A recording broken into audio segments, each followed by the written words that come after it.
ආයුබෝවන් දිනපතා විකාශනය වන ලංකාවේ ප්‍රථම සහ එකම බෞද්ධ ප්‍රවෘත්ති විකාශයෙන් අද ඔබ හමුවන මම ප්‍රසාද් සඳුන් ජීවන්ත ප්‍රථමයෙන් අවධානය ප්‍රධාන ප්‍රවෘත්ති සිරස් තල වෙත.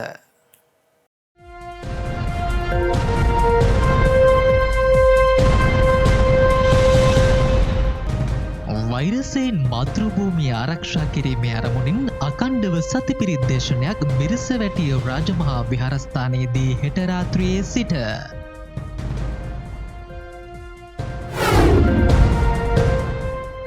නව කොවිඩ් ආසාදිතයන් ඊයේ 3308ක් කොවිඩ් මරණ සංඛ්‍යාවත් 10000 ඉක්මවයි. වයස අවුරුදු 20ත් 29ත් අතර පුද්ගලයන්ට එන්නත ලබා දීමත් අද සිට ආරම්භයි.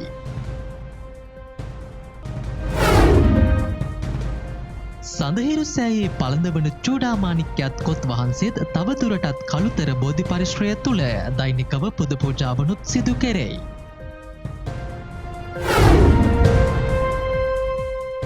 සුවරක්ෂා අත්වැල යටතේ පූජනීය ස්ථාන විසබීජහරණය කරන්නට පියවර.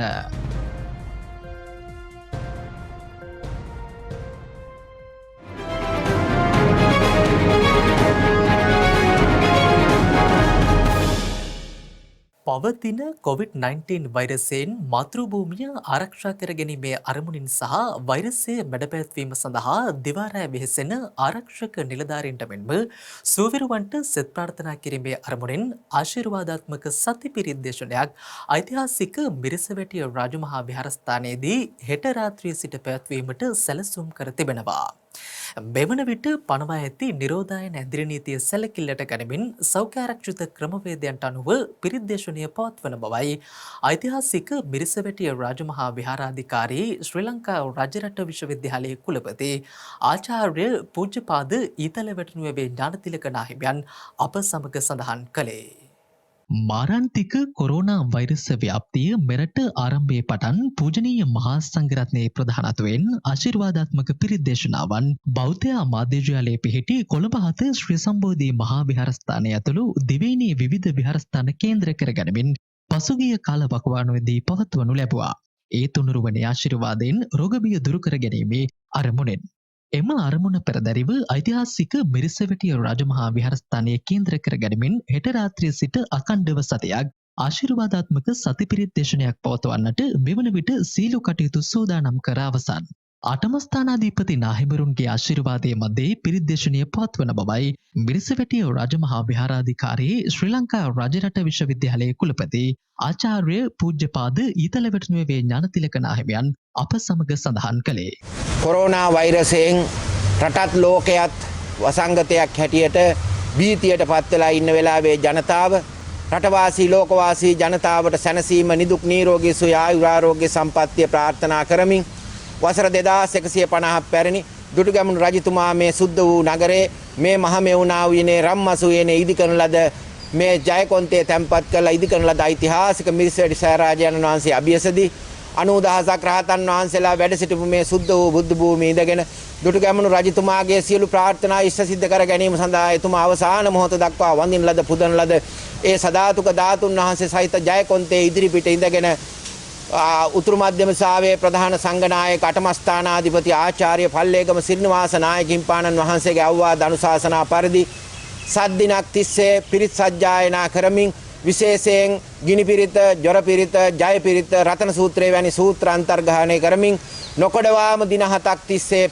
පිරිත් කියමින් රටවාසී ලෝකවාසී ජනතාවට ඒතේන සච්චේන සුවත්ති හෝතු මේ සත්‍ය ක්‍රියා සත්තානුභාවයෙන් සබ්බ දුක්ඛ සබ්බ භය සබ්බ රෝග විනාශතු සියලු රෝගයන් සියලු බය සියලු දුක් කරදර අමනුෂ්‍ය බය ආදී දූරීභූත වෙලා ලක්වාසී ජනතාවට සෙත සාන්තිය සැලසේවා කියලත් විශේෂයෙන් අතිගරු ජනාධිපතිතුමා අග්‍රාමාත්‍යතුමා ඇතුළු රජයටත් සෞඛ්‍ය ශාස්ත්‍රයේ සියලු දෙනාටත් ආරක්ෂකංශයේ සියලු දෙනාටත් රට කරවන සියලු දෙනාටම තිබෙන්නා වූ මේ අභියෝගය ධූරීභූත වෙලා සැනසීමෙන් සතුටින් සන්තෝෂයෙන් රටක් ලෝකයක් වාසය කරන ජනතාවට සැනසීම උදා වේවා යන මෛත්‍රී සහගත චේතනාවෙන් මේ කරන සත්‍යක්‍රියා සත්‍යානුභාවයෙන් සියලු දෙනාටම නිරෝගීකම සියලු දෙනාටම සැනසීම දුක්ගිනි නිවිලා හිතේ සැනසීම සතුට උදා වේවා කියලා අපි ප්‍රාර්ථනා කරමු.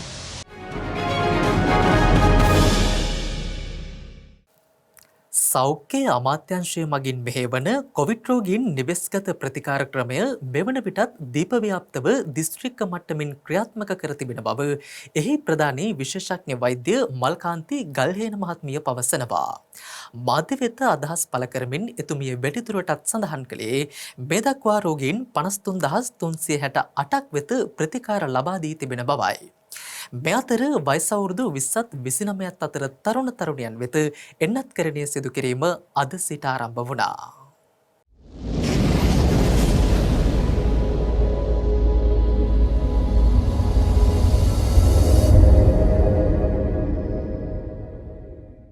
කොවිඩ් මර්ධන එන්නත් කරන වැඩසටහන යටතේ කොළඹ, ගම්පහ, කළුතර සහ ගාල්ල යන දිස්ත්‍රික්කවල පදිංචි වයස අවුරුදු 20ත් 29ත් අතර පුද්ගලයන් වෙනුවෙන් එන්නත්කරණය අද සිට ආරම්භ වුණා. ඒ අනුව වර්තමාන එන්නත්කරණය සිදු කරන මධ්‍යස්ථානවලදී මෙන්ම රෝහල්වලදී එම වයස් කාණ්ඩය සඳහාද එන්නත ලබා දීම සිදු කරන බවයි යුද හමුදාපති ජෙනරාල් ශවේන්ද්‍ර සිල්වා මහතා ප්‍රකාශ කළේ. මේ අතර ඇමරිකාවේ නිෂ්පාදිත ෆයිසර් එන්නත් මාත්‍රා 92430ක් කටාරාජ්‍යයට අයත් ගුවන් යානයකින් අදාළුවම මෙරටට පැමිණියා. ඒ අනුව කටුනායක, බණ්ඩාරනායක ජාත්‍යන්තර ගුවන් තොටුපළේ සිට නාරහෙම්පිට පිහිටි රුධිර පාරවිලේන මධ්‍යස්ථානයට රැගෙන විත් විශේෂිත ශීතාකර ගබඩාවක් තුළයි එන්නත් මාත්‍රා තැන්පත් කළේ. වසංගත රෝග විද්‍යාංශයේ වාර්තාවලට අනුව මෙවන විට මෙරට එක් එන්නත් මාත්‍රාවක් හෝ ලබාගත් පුද්ගලයන් සංඛ්‍යාව 1,27,29,601ක්. මාත්‍රා දෙකම ලබාගත් පුද්ගලයන් සංඛ්‍යාව 91,000ක ඉක්මවා තිබෙනවා. මේ අතර ඊයේත් මෙරටින් නව ආසාදිතයන් 3,308ක් හඳුනාගත්තා. මේ අනුව මෙරටින් වාර්තා වූ සමස්ත ආසාදිතයන් සංඛ්‍යාව 4,62,767ක් දක්වා ඉහළ ගියා.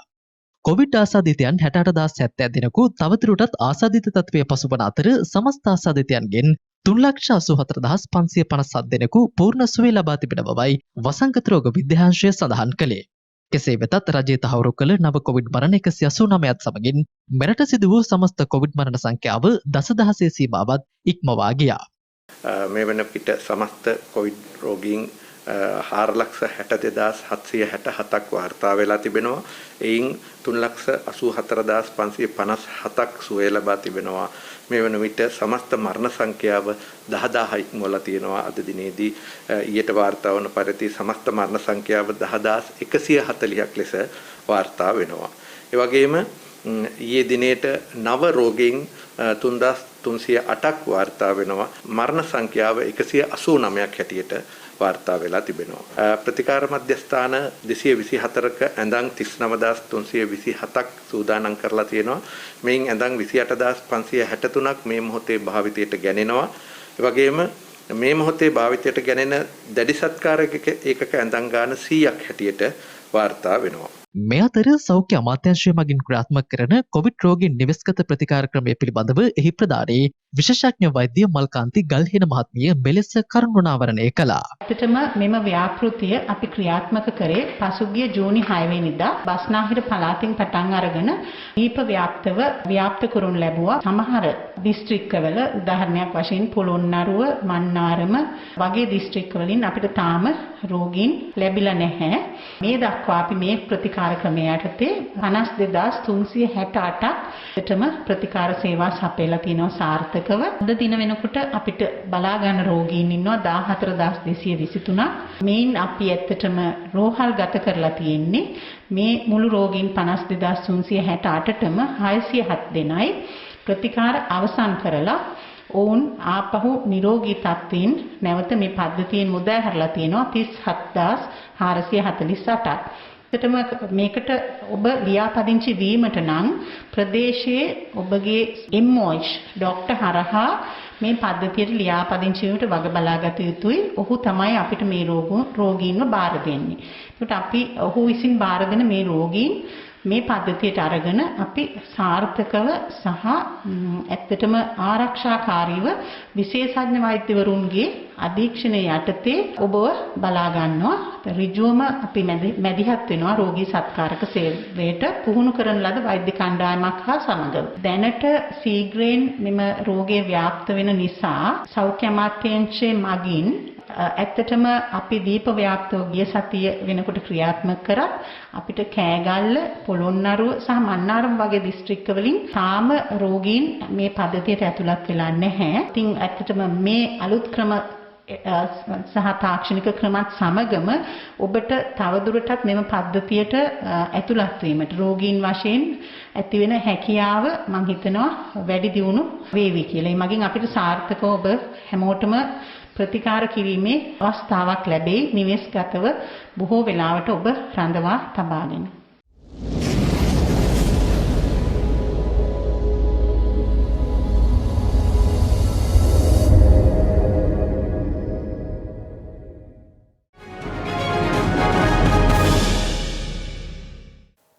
සඳහිරු සෑයේ පැළඳවීමට නියමිත චූඩාමාණික්‍ය සහ කොත් වහන්සේ මෙවන විටත් ඓතිහාසික කළුතර බෝධි පරිශ්‍රය තුළ තැන්පත් කර තිබෙනවා. මෙම පූජනීය වස්තුන් රැගත් රථ පෙරහර දිවයිනේ විහාරස්ථාන 48ක් වෙත වැඩම කරවමින් සදහැවතුන්ගේ වන්දනාව උදෙසා නිරාවරණය කිරීමට සැලසුම් කර තිබූ නමුත් පනවා ඇති ඇඳිරි නීති කාල සීමාව අවසන් වන තෙක් පූජනීය වස්තුන් කළුතර බෝධි පරිශ්‍රය තුළ තැන්පත් කර තිබෙන බවයි ආරක්ෂක අමාත්‍යාංශයේ මාධ්‍ය කේන්ද්‍රය සඳහන් කළේ. කෙසේ වෙතත් චූඩාමාණික්‍ය හා කොත් වහන්සේ උදෙසා දෛනිකව පුද පූජාවන් සිදු කෙරෙනවා. ඓතිහාසික කළුතර බෝධි පරිශ්‍රය තුළ තැන්පත් කර ඇති සඳහිරු සෑයේ පැළඳවීමට නියමිත චූඩාමාණික්‍ය සහ කොත් වහන්සේ උදෙසා මහා සංඝරත්නයේ ප්‍රධානත්වයෙන් දෛනිකව මෙලෙස පුද පූජාවන් සිදු කෙරෙනවා. ඒ සෞඛ්‍ය ආරක්ෂණ මාර්ගෝපදේශයන්ට අනුව ආරක්ෂක අංශ නිලධාරීන්ගේද සහභාගීත්වයෙන් ආරක්ෂක අමාත්‍යාංශයේ මූලිකත්වයෙන් මෙම පූජනීය වස්තුන් රැගත් රථ පෙරහර විහාරස්ථාන 48ක් වෙත වැඩම කරවීමට නියමිත අතර නිරෝධායන ඇඳිරි නීති කාල සීමාවෙන් අනතුරුව සැලසුම් කර තිබූ ගමනාන්තය කරා ළඟාවීමට නියමිතයි. මාරාන්තික කොවිඩ් වෛරසය මෙරට තුළ සීක්‍රයෙන් ව්‍යාප්ත වීම හේතුවෙන් පූජනීය ස්ථාන ඇතුළු පොදු ස්ථාන විස බීජහරණය කිරීමේ වැඩසටහනක් සුවරක්ෂා අත්වල සංවිධානය මගින් ක්‍රියාත්මක කරනවා. එය අනුව වැඩසටහන යටතේ විහාරස්ථාන කිහිපයක් ඊයේ විස බීජහරණයට ලක් කෙරුණා.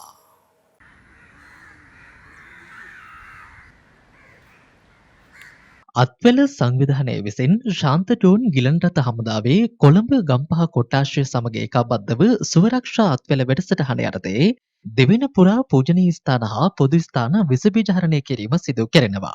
ඒ යටතේ ඓතිහාසික කැලණිය රාජමහා විහාරයත් කැලණිය මානෙල්වත්ත නාගානන්ද ජාත්‍යන්තර බෞද්ධ විශ්වවිද්‍යාලයත් සපුගස්කන්ද අබේසේකරාරාම පුරාණ විහාරය සහ යොෂිඩා ලදරු අධ්‍යාපන ආයතනය ඇතුළු විහාරස්ථාන 10ක් මෙලෙස විස බීජහරණයට ලක් කෙරුණා. ඒ අතිකරු ජනාධිපති ගෝඨාභය රාජපක්ෂ මහතාගේ පෞද්ගලික ලේකම් සුගීශ්වර බණ්ඩාර මහතාගේ පූර්ණාධීක්ෂණය යටතේ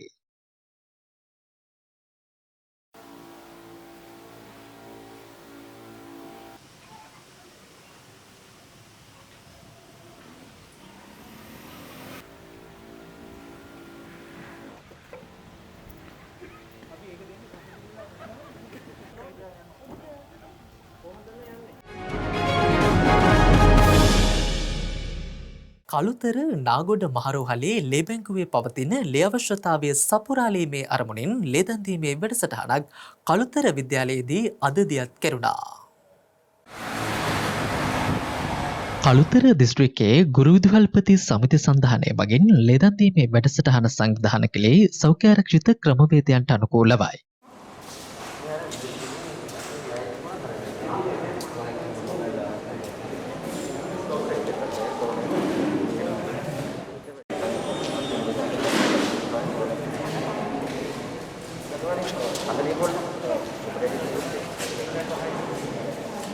නාගොඩ මහරෝහලේ ලේ බැංකුවේ පවතින ලේහිගිය මගහැරීම වෙනුවෙන් විශාල පිරිසක් මෙහිදී ලේ පරිත්‍යාග කළා.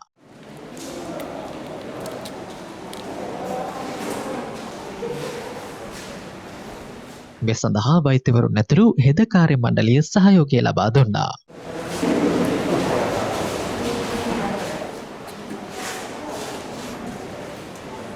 මේ දිනවල මාධ්‍ය හරහා මේ විශාල ප්‍රචාරයක් යනවා බැංකුවට ලේ අත්‍යවශ්‍ය වෙලා තියෙන ලේ හිගයක් තියෙනවා කියලා. ඉතින් අපි ඒ වෙනුවෙන් තමයි අපි අද මේ ලේදන් දීමේ වැඩසටහන සංවිධානය කළේ. මේක සංවිධානය කළා අපි ගුරු විද්‍යාවකදී සමිති සන්ධානයේ විදියට මේ දවස්වල රටේ තියෙන උග ප්‍රශ්නයකට පිළියමක් විදියට තමයි මේ ලේදන් දීමේ වැඩසටහන සංවිධානය කළේ. මේකට අපිට ප්‍රදේශයේ සිටින ගුරු විද්‍යාවකවරු ඒ වගේම ස්වේච්ඡා සංවිධාන වලින් අපිට ලොකු විබලයක් ලැබුණා. කොරෝනා වසංගතය හේතුවෙන් ජීවනෝපාය අහිමිව අසරණව සිටින පවුල් වෙත අත්‍යවශ්‍ය ආහාර ද්‍රව්‍ය පරිත්‍යාග කිරීමේ වැඩසටහනක් පසුගිය දිනකදීත් කෙරුණා. ඒ මහනුවර දිස්ත්‍රික්කයේ යහලතැන්න හා සූරියගොඩ යන ප්‍රදේශයන් ඉලක්ක කර ගනිමින්. මෙම ප්‍රදේශයන්වල ජනතාව තෙදලු නෙලීම සිය ජීවන වෘත්තිය වශයෙන් සිදු කළද කොරෝනා වසංගතය හේතුවෙන් සිය ජීවනෝපාය අහිමිව තිබෙනවා. මේ හේතුවෙන් ජනතාවට සහනයක් සලසමින් දුකාඳුරන අපි සංවිධානය ඔවුන්ගේ නිවෙස් වෙත ගොස් බීලි ආහාර ද්‍රව්‍ය පරිත්‍යාග කිරීම සිදු කළා.